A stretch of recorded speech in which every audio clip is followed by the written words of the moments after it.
U.S. TikTok users may soon have to switch to a new version of the app. Samsung's Texas chip plant is reportedly delayed due to lack of customers. And the Stop Killing Games initiative has hit a major milestone, but the fight has just begun. It's Monday, July 7th, and here's a quick look at tech in the news this morning from Engadget.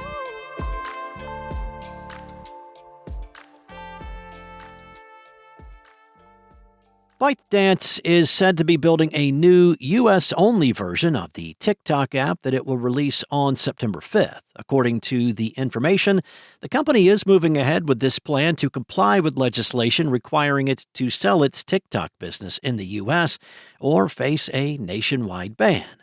The report suggests that folks in the US will have to switch to the new app, dubbed M2, in order to keep using TikTok.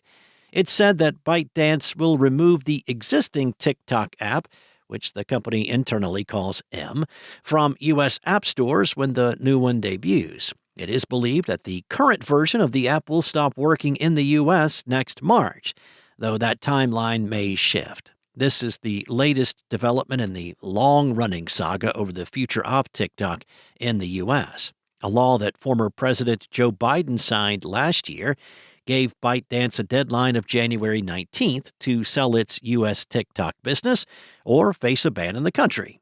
President Donald Trump took office on January 20th and swiftly paused enforcement of the law, and he has delayed it twice more since. As things stand, the ban is set to take effect on September 17th. In late June, Trump said there was a buyer in place for TikTok's U.S. operations. He claimed that a group of very wealthy people is set to buy the app, and that the identity of the collective would become clear in about 2 weeks, so around July 13th. Trump added that the deal would likely need approval from the Chinese government, since ByteDance is based in China, but said on Friday that he was not confident of getting it rubber-stamped.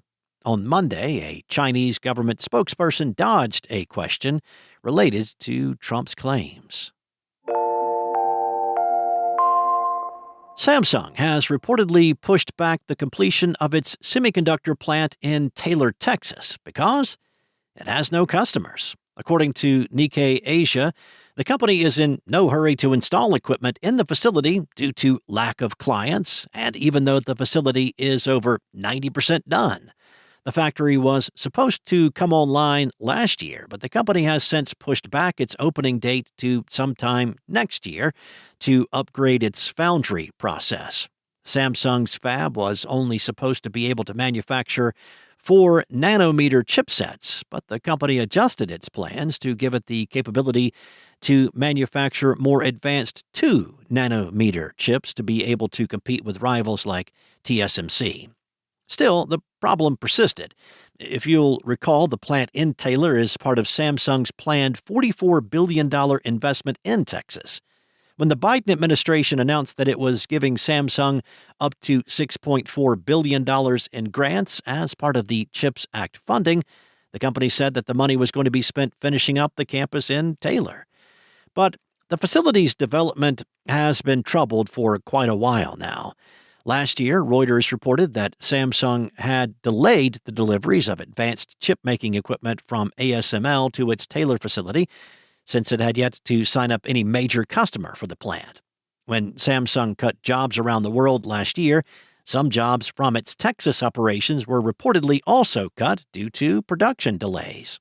And it's not just the company's employees who were affected by the delays. Samsung's suppliers, some of which are small companies, are also impacted and have had to look for other customers while the facility's completion is on hold.